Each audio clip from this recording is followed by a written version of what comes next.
Hello students, आज हम types of expenses के बारे में समझने जा रहे हैं। Today we will learn about types of expenses in the organisation कि कितने प्रकार के एक्सपेंडिचर होते हैं जो एक ऑर्गेनाइजेशन इनकर करती हैं या बियर करते हैं। देखिए, एक्सपेंडिचर को यहाँ पे 2 कैटेगरीज में डिवाइड किया गया है। फर्स्ट है डायरेक्ट एक्सपेंडिचर का, दूसरा है इनडायरेक्ट एक्सपेंडिचर का। बात होती है सर ये डायरेक्ट एक्सपेंडिचर क्या है। डायरेक्ट एक्सपेंडिचर क्या है? देखिए, नाम से क्लियर है। डायरेक्ट एक्सपेंसेस मतलब ऐसे एक्सपेंसेस जिसका डायरेक्ट रिलेशनशिप है बिजनेस ऑपरेशन से, मतलब बिजनेस चलेंगे तो वो होंगे, अदरवाइज नहीं होंगे। जैसे देखिए, those expenses which are incurred on purchasing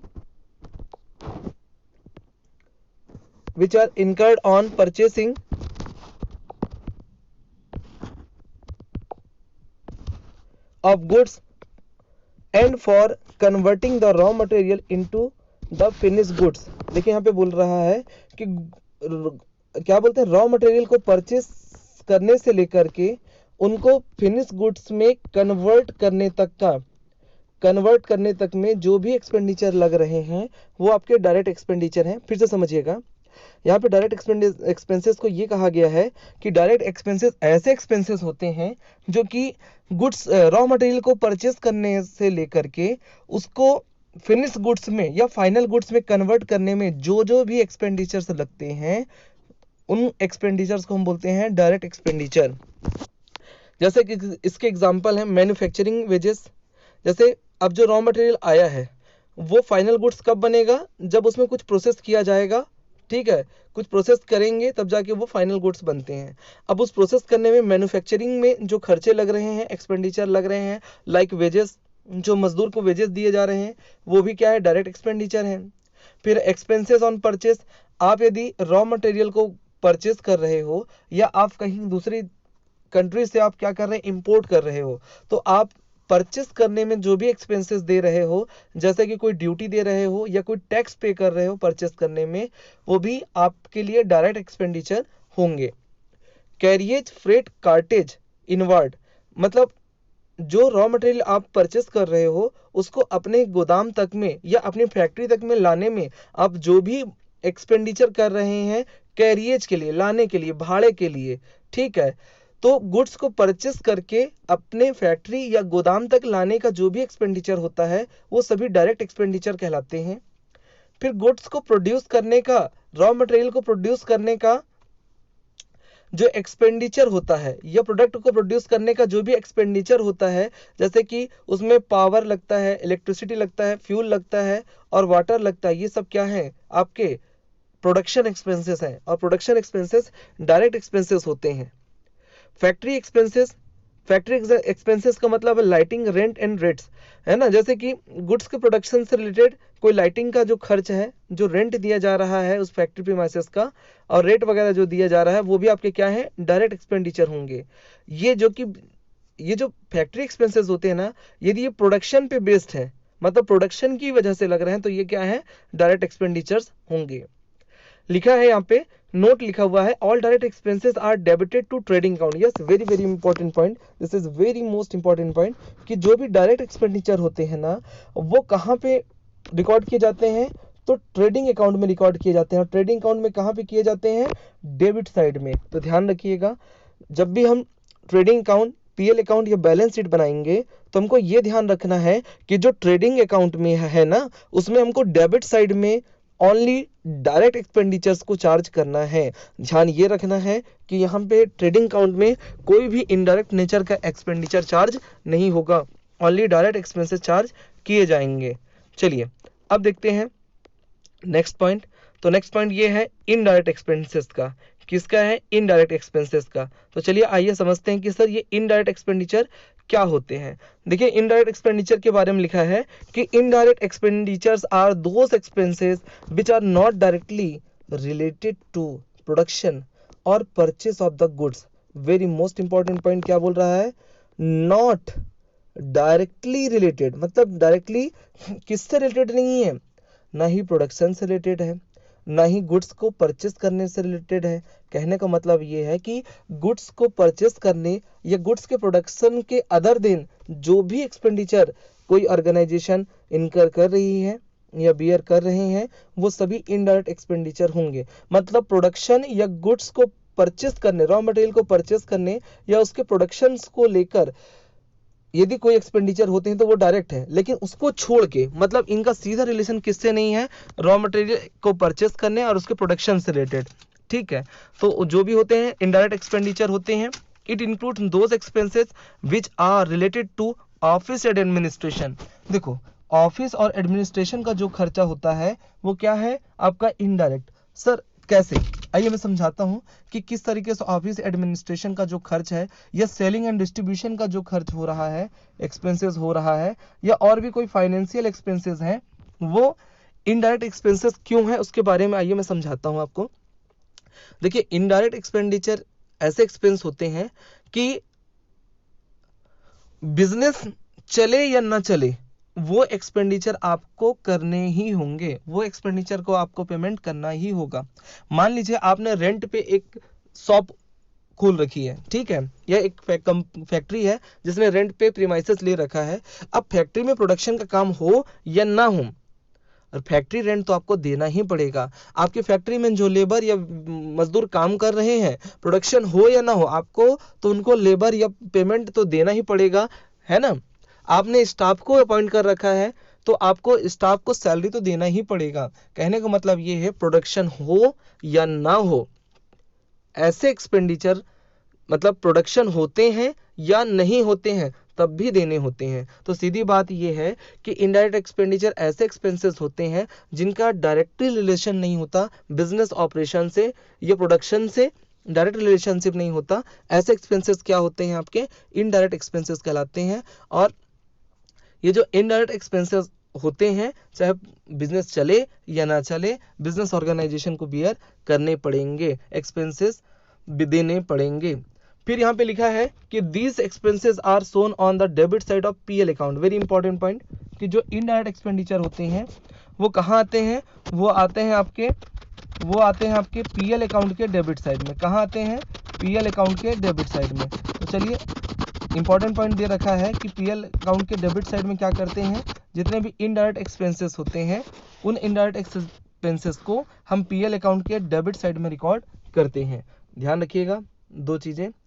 देखिए, एक्सपेंसेस दो टाइप के हैं, एक है डायरेक्ट एक्सपेंडिचर जो कि ट्रेडिंग अकाउंट के डेबिट साइड में आता है, और दूसरा है इनडायरेक्ट एक्सपेंडिचर जो कि प्रॉफिट एंड लॉस अकाउंट के डेबिट में आते हैं। ओके, अब देखते हैं आगे क्या दिया है। अगला पॉइंट दिया है calculation of gross profit. Gross profit कैसे निकालते हैं उसके बारे में कुछ कैलकुलेशन दे रखा है। तो चलिए आइए देखते हैं कि क्या कैलकुलेशन है ग्रॉस प्रॉफिट निकालने का।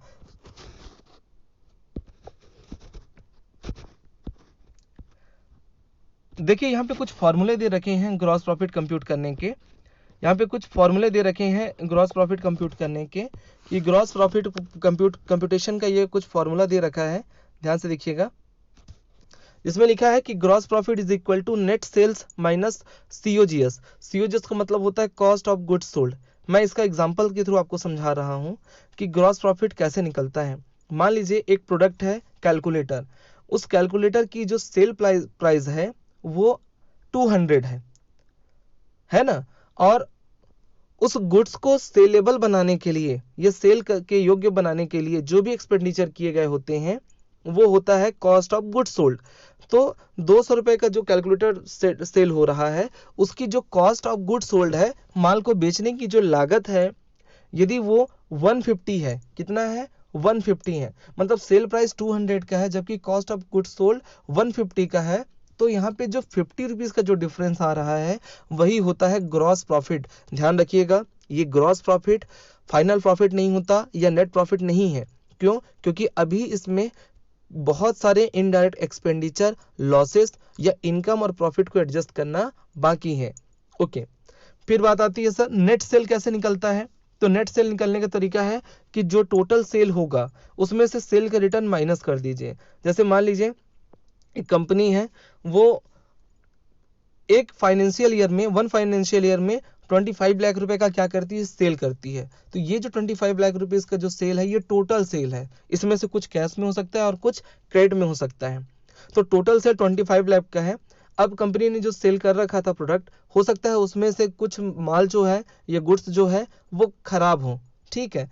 तो किसी कारणवश यदि वो गुड्स लौट आते हैं, ठीक है, तो उसको बोला जाएगा सेल का रिटर्न। तो कहने का मतलब ये है कि जब हम नेट सेल निकालेंगे ना, जो टोटल सेल रहेगा उस रिटर्न को माइनस कर देंगे, तो जो बचेगा वो हमारा नेट सेल होगा। अब बात करते हैं कॉस्ट ऑफ गुड्स सोल्ड। तो कॉस्ट ऑफ गुड्स सोल्ड का कैलकुलेशन कैसे होता है, ध्यान से देखिएगा, वेरी मोस्ट इंपॉर्टेंट पॉइंट है कॉस्ट ऑफ गुड्स सोल्ड का कैलकुलेशन। तो कॉस्ट ऑफ गुड्स सोल्ड का कैलकुलेशन बहुत इंपॉर्टेंट पॉइंट होता है, आपको ध्यान रखना पड़ेगा। तो यहाँ पे लिखा है कॉस्ट ऑफ गुड्स सोल्ड में कि opening stock plus purchase, net purchase plus direct expenditures minus closing stock. देखिए कॉस्ट ऑफ गुड्स सोल्ड का फॉर्मूला कि ओपनिंग स्टॉक में net purchase. Sir net purchase क्या, जो टोटल परचेस होगा उसमें से यदि आपने कुछ रिटर्न कर रखा है तो उसको डिडक्ट कर दीजिएगा, अब जो आएगा वो नेट परचेस होगा।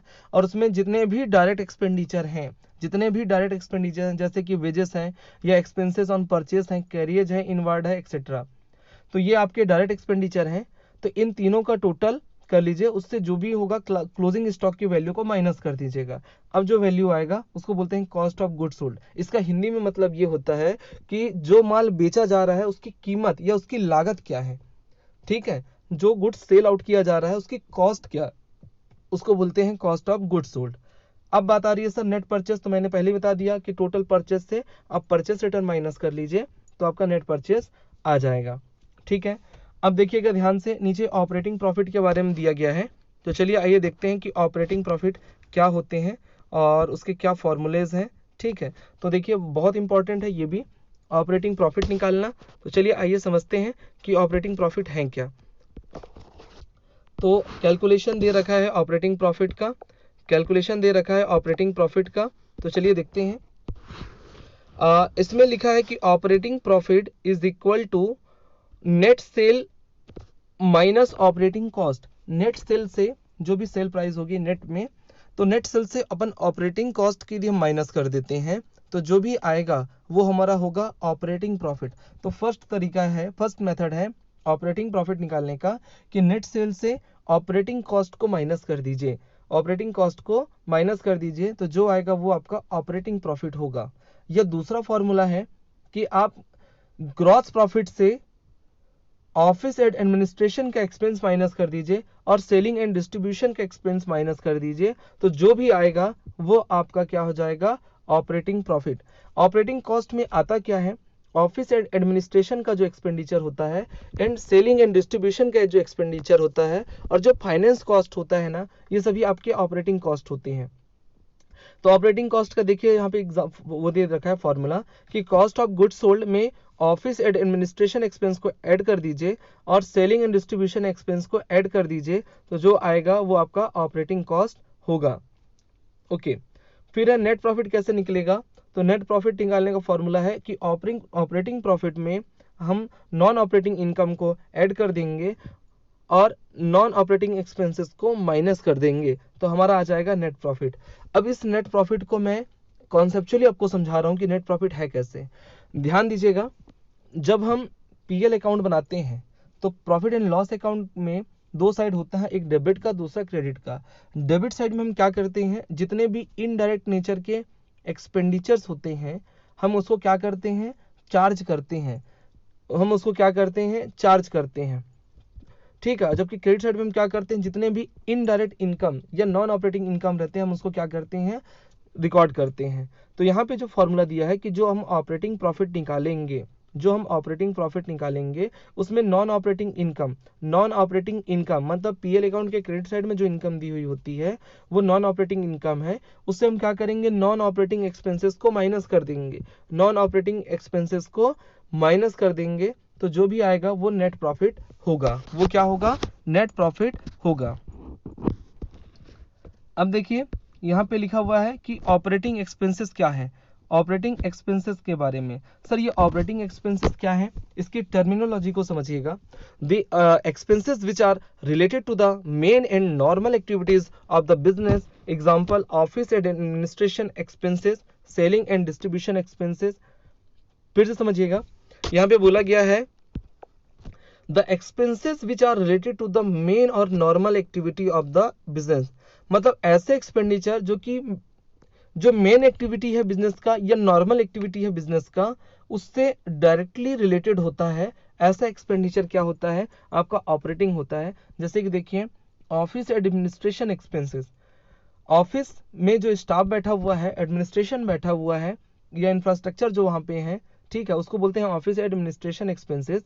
और selling and distribution expense, selling and distribution में आपके एडवर्टीजमेंट वगैरह भी आता है, ठीक है, और एडवर्टीजमेंट एक्सपेंसेस आ गया, और डिस्ट्रीब्यूशन का एक्सपेंस यदि आ जाता है, ये सभी क्या है, हमारे ऑपरेटिंग एक्सपेंसेस हैं, ठीक है। Operating profit is also called EBIT. ध्यान रखिएगा, एक अच्छी टर्मिनोलॉजी दी रखी है यहाँ पे कि ऑपरेटिंग प्रॉफिट को हम क्या बोलते हैं, ईबीआईटी। क्या बोलते हैं, EBIT, earning before interest and taxes. Operating profit ही क्या होता है, ईबीआईटी होता है, earning before interest and taxes, ठीक है, ओके। अब हम बात करते हैं इनकम स्टेटमेंट का। तो it is divided into two parts. Income statement को दो पार्ट में डिवाइड किया गया है। फर्स्ट है ट्रेडिंग अकाउंट, जबकि दूसरा है आपका प्रॉफिट एंड लॉस अकाउंट। तो सबसे पहला इनकम स्टेटमेंट में क्या आएगा, ट्रेडिंग अकाउंट आएगा, और दूसरे में बनेगा क्या, प्रॉफिट एंड लॉस अकाउंट। ये जो इनकम स्टेटमेंट है वो क्या बताता है, ये इनकम के बारे में बताता है या प्रॉफिटेबिलिटी के बारे में बता रहा है। तो इनकम दो प्रकार से यहाँ पे होती है, एक डायरेक्ट इनकम है, दूसरा इनडायरेक्ट इनकम। इसके लिए हमको क्या करना पड़ेगा, ट्रेडिंग अकाउंट बनाएंगे और profit and loss account prepare करेंगे। ट्रेडिंग अकाउंट क्या बताता है, it shows the gross profit और ग्रॉस लॉस। तो ट्रेडिंग अकाउंट से ग्रॉस प्रॉफिट या ग्रॉस लॉस पता चलेगा। और प्रॉफिट एंड लॉस अकाउंट क्या बताता है, यहाँ पे हम जब प्रॉफिट एंड लॉस अकाउंट को बनाएंगे, प्रिपेयर करेंगे, तो उसका जो रिजल्ट होगा या तो वो नेट प्रॉफिट को बताएगा या नेट लॉस को बताएगा, जो कि बिजनेस ऑर्गेनाइजेशन ने क्या किया है, अर्न किया है, उसके बारे में, ठीक है। अब इसके बाद देखिए, फॉर्मेट दे रखा है ट्रेडिंग अकाउंट का। ट्रेडिंग अकाउंट का फॉर्मेट दे रखा है कि ट्रेडिंग अकाउंट का फॉर्मेट होता क्या है, तो देख लीजिए, डेबिट पर्टिकुलर अमाउंट क्रेडिट। तो डेबिट साइड में भी पर्टिकुलर अमाउंट और क्रेडिट साइड में भी पर्टिकुलर अमाउंट, ये फॉर्मेट दे रखा है। ओपनिंग स्टार्टिंग होगा डेबिट साइड से टू ओपनिंग स्टॉक। कुछ स्टॉक यदि लास्ट ईयर का इस साल बचा हुआ है तो वो ओपनिंग स्टॉक होगा। टू परचेसेस, जो भी परचेस इस करंट अकाउंटिंग ईयर में किए गए हैं उससे रिटर्न माइनस करके हम लिखेंगे, और जो भी डायरेक्ट एक्सपेंसेस होंगे हम डेबिट साइड में लिखेंगे। वेजेस एंड सैलरीज, ये सब हमारे कहाँ आएंगे, डायरेक्ट एक्सपेंसेस हैं, इसलिए डेबिट में आएंगे। कैरियज इनवर्ड और कैरियज ऑन परचेस, ये सभी डायरेक्ट एक्सपेंडिचर हैं। और gas, fuel, power, freight, octroi and cartage, manufacturing expenses, productive expenses, custom duty या इंपोर्ट ड्यूटी परचेस करते समय दिया जा रहा है। डॉक या क्लियरिंग का कोई चार्ज है वो, excise duty, factory rent, lighting, और जो भी डायरेक्ट चार्जेस है जैसे कि रॉयल्टी, यदि कंपनी ने कुछ रॉयल्टी ले रखा है तो उसके एक्सपेंस देने होंगे, ठीक है। तो ये सब क्या है, हमारे डायरेक्ट एक्सपेंसेस। जबकि क्रेडिट साइड में आएगा आपका सेल आएगा, तो सेल से रिटर्न माइनस कर दीजिएगा तो नेट सेल आ जाएंगे। और यदि कोई स्क्रैप सेल हो रहा है, कहीं से कोई इनकम और आ रही है, आप उसको भी लिख सकते हैं डायरेक्टली।